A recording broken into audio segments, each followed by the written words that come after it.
어스레한 새벽 공기를 가르고 들려오는 규칙적인 도마 소리는 우리 집의 하루를 여는 가장 경건한 신호였습니다. 저 한서진의 삶은 언제나 그랬습니다. 남들보다 1시간 먼저 일어나 갓 지은 밥 냄새로 집안을 채우고 남편의 와이셔츠 깃을 빳빳하게 다려놓는 일. 그것은 제게 노동이 아니라 제가 일구어낸 이 작은 왕국을 지키는 소중한 의식이었지요. 저는 경인물산 격리팀에서 10년을 버텼습니다. 부모님을 일찍 여의고 동생의 학비와 생활비를 오로지 제 두 손으로 벌어내며 살았지요. 남들 커피 마시고 수다 떨 때 저는 숫자 하나하나를 제 자식처럼 돌보았습니다. 그 지독한 성실함 덕분이었을까요? 저는 대리 승진과 동시에 번듯한 내 집 마련이라는 꿈을 이루었고 자상한 남편과 화목한 가정을 꾸렸습니다. 주변에서는 저를 보며 개천에서 난 용이라며 칭송했지요. 서진 씨는 정말 대단해. 어떻게 살림도 완벽한데 회사 장부까지 한치 오차도 없어? 부장님이 서진 씨 없으면 회사가 안 돌아간다고 입이 마르도록 칭찬하시더라니까. 사무실 동료 이 대리는 늘 상냥한 미소를 지으며 제게 다가왔습니다. 권 부장님 또한 아버지 같은 인자한 눈빛으로 저를 격려하셨지요. 그들이 제 곁에서 보여준 호의는 차가운 세상을 버티게 해주는 따스한 온기라고만 믿었습니다. 하지만 그 따뜻한 온기 속에 독이 든 줄은 꿈에도 몰랐습니다. 어느 날부턴가 제 책상 위에는 정체 모를 선물들이 놓이기 시작했습니다. 이름 없는 보약, 값비싼 수입 향수, 그리고 가끔은 제 취향을 정확히 꿰뚫는 꽃다발까지. 처음에는 남편이 보낸 깜짝 선물인 줄로만 알았습니다. 하지만 남편은 모르는 일이라며 고개를 저었지요. 이상한 일은 그뿐만이 아니었습니다. 오늘 입은 하얀 원피스가 참 단아하더군요. 뒤태가 꼭 선녀 같습니다. 발신 번호가 없는 문자 메시지. 소름이 돋았지만 저는 그저 누군가의 짓궂은 장난이겠거니 하며 스스로를 다독였습니다. 제가 이룬 이 평화를 깨고 싶지 않았으니까요. 하지만 균열은 예상치 못한 곳에서 시작되었습니다. 여느 때와 다름없이 남편의 외투를 정리하던 주말 오후였습니다. 안주머니에서 툭 떨어진 작은 영수증 한 장. 거기에는 제가 본 적 없는 명품 주얼리 샵의 이름과 함께 제가 회사 책상에서 발견했던 그 향수의 이름이 선명하게 적혀 있었습니다. 심장이 내려앉는 소리가 들린 것만 같았습니다. 남편이나 몰래 선물을 준비한 걸까? 아니면 의문이 꼬리에 꼬리를 물던 그 순간 남편의 휴대폰이 진동했습니다. 화면에 뜬 이름은 이대리. 평소 저와 언니 동생 하며 지내던 그 이대리였습니다. 메시지 내용은 짧았지만 제 세계를 무너뜨리기엔 충분했지요. 자기야, 어제 준 향수 너무 좋아. 박 대리가 눈치챈 건 아니지? 창밖은 여전히 평화롭고 햇살은 눈부시게 부서지고 있었습니다. 하지만 제 안의 계절은 순식간에 시린 겨울로 변해버렸습니다. 제가 믿었던 사람들의 낯선 흔적. 그것은 앞으로 벌어질 거대한 비극의 전조였음을 그때의 저는 미처 알지 못했습니다. 의심은 곰팡이처럼 순식간에 제 영혼을 잠식했습니다. 하지만 저는 차분해야 했습니다. 10년 넘게 장부를 다뤄온 습관이 저를 붙잡았지요. 숫자에는 감정이 섞이지 않듯 저 또한 감정을 배제하고 진실을 확인해야 했습니다. 그리고 그 확인은 생각보다 너무나 빨리 그리고 잔인하게 찾아왔습니다. 월요일 아침 사무실의 공기는 평소와 달랐습니다. 제가 들어서자마자 활기차던 대화가 뚝 끊기고 사람들의 시선이 제 등 뒤를 따갑게 찔러왔습니다. 그때였습니다. 사무실 문이 부서질 듯 열리며 권 부장님의 아내가 들이닥친 것은요. 이 더러운 년, 감히 내 남편을 꼬셔? 날카로운 비명과 함께 제 머리채가 휘어잡혔습니다. 뺨이 화끈거리고 시야가 번쩍였습니다. 권 부장의 아내는 미친 듯이 제 얼굴을 핥히고 구두굽으로 제 어깨를 찍어내렸습니다. 비명이 터져나왔지만 더 고통스러운 것은 주변의 반응이었습니다. 어머, 서진 씨가 정말 권 부장님이랑? 세상에 저렇게 조신한 척하더니 뒤로는. 그러게 말이야. 이 대리가 그러는데 서진 씨가 먼저 부장님한테 꼬리를 쳤다며? 믿었던 동료들의 수군거림. 그 사이에서 저는 이 대리를 보았습니다. 그녀는 겁에 질린 척 입을 가리고 있었지만 눈동자 속에는 분명한 비웃음이 서려 있었습니다. 권 부장님은 저만치 떨어져 뒷짐을 진 채 방관하고 있었지요. 마치 자신과는 아무 상관없는 일이라는 듯이요. 부장님, 아니라고 말씀 좀 해주세요.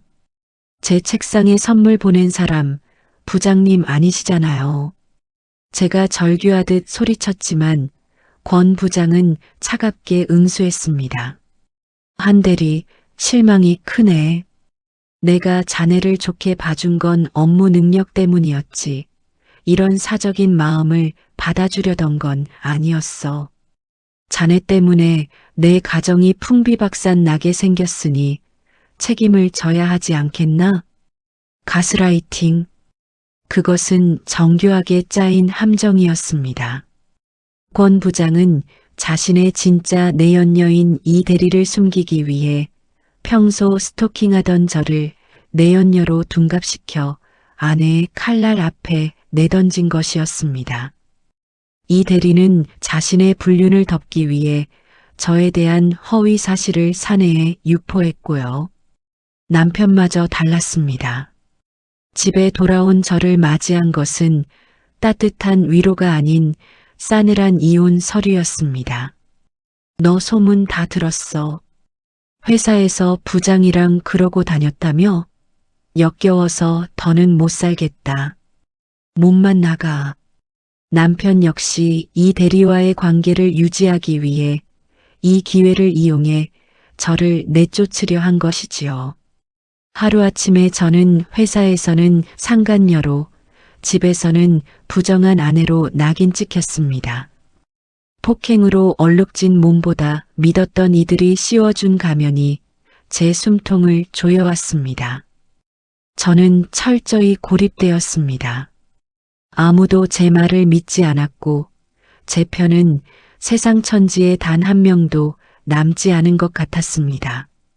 어둠 속에서 저는 생각했습니다. 과연 이 지옥에서 나갈 방법이 있을까? 하고 말이지요. 벼랑 끝에 서면 비로소 보이는 것들이 있습니다. 가해자들은 승승장구했습니다. 권 부장은 불쌍한 피해자 코스프레를 하며 아내의 신뢰를 되찾았고 이 대리는 제 자리를 대신해 승진가도를 달렸습니다. 제 남편은 제가 피땀 흘려 마련한 집에서 이 대리와 달콤한 신혼 생활을 꿈꾸고 있었지요. 저는 병실 침대에 누워 멍하니 천장을 바라보았습니다.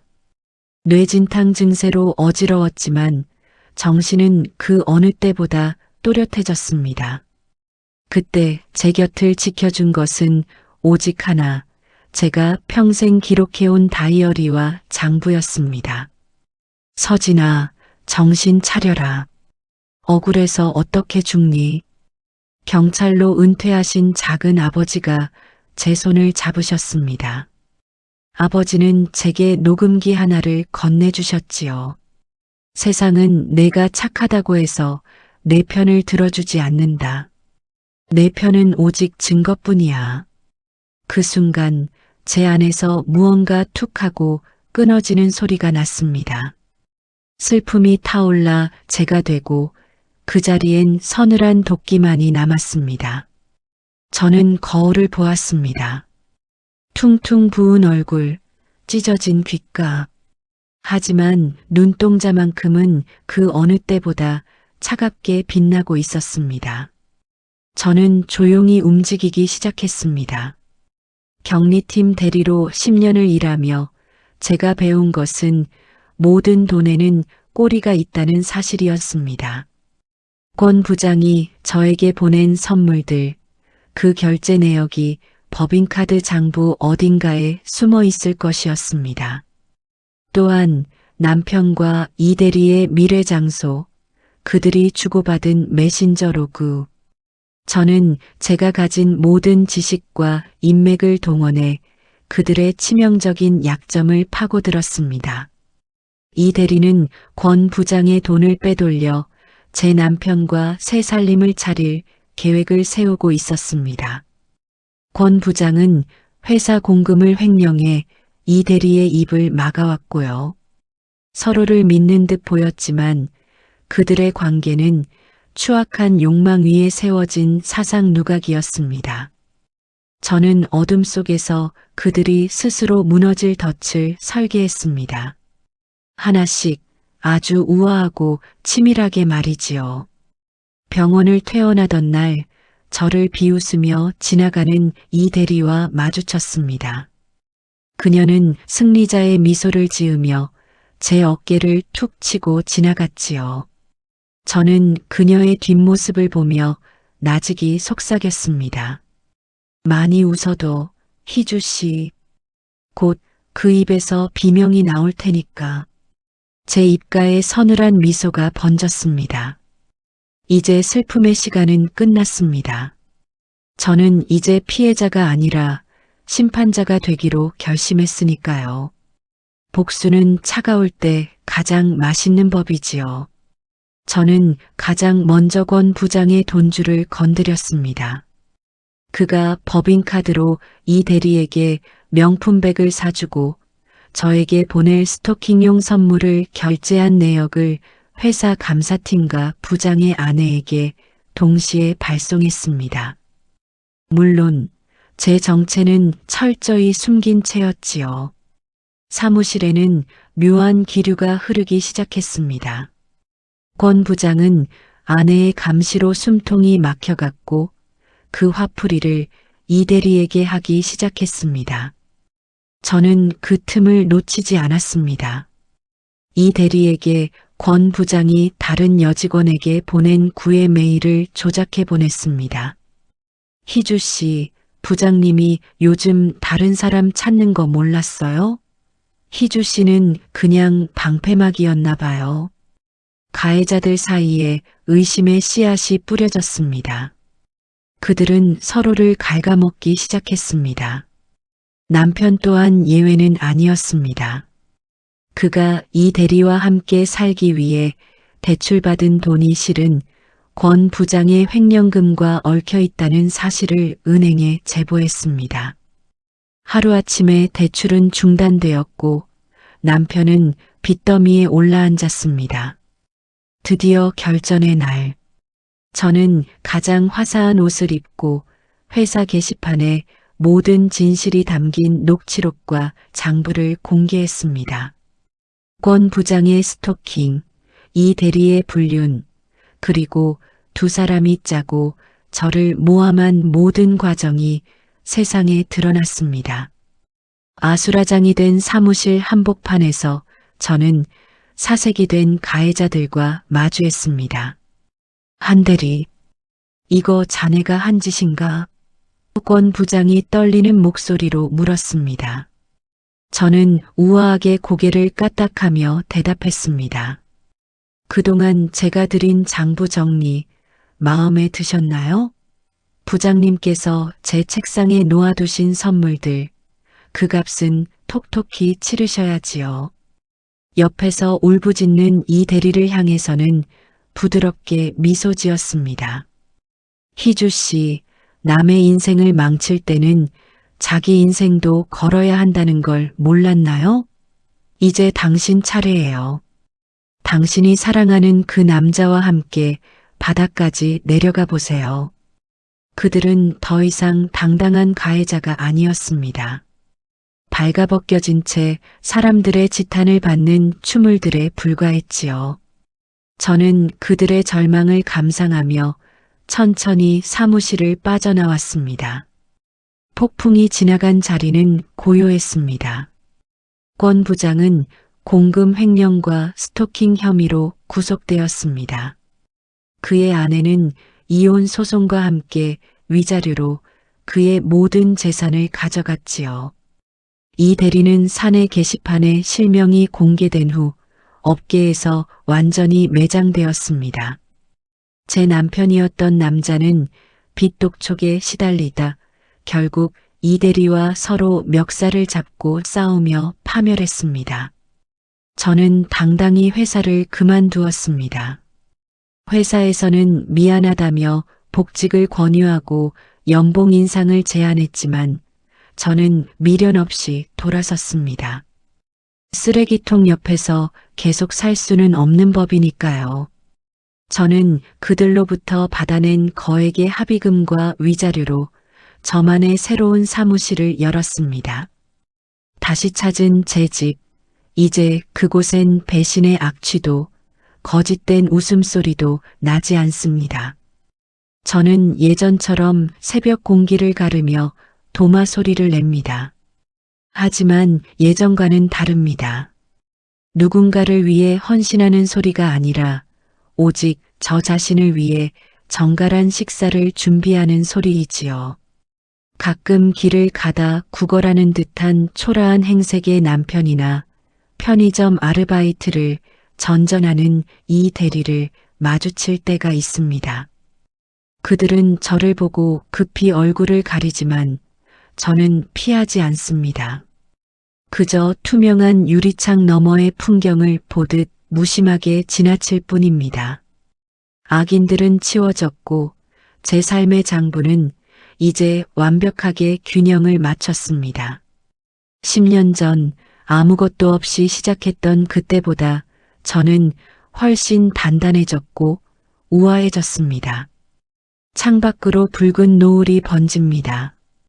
저는 차 한 잔을 마시며 나직이 음졸입니다. 참으로 평온한 저녁이군요. 기록된 진실은 결코 사라지지 않습니다. 그리고 정직하게 뿌린 씨앗은 반드시 정의라는 열매를 맺는 법이지요. 제 이야기는 여기서 끝나지만 여러분의 장부는 안녕한가요? 혹시 누군가 당신의 인생에 무단으로 낙서를 하고 있지는 않나요? 기억하세요. 펜을 든 사람은 바로 당신이라는 사실을요. 저는 이제 다시 저만의 완벽한 하루를 쓸어갑니다. 아주 우아하고 당당하게 말이지요. 정의를 지지하신다면 구독으로 화답해 주세요.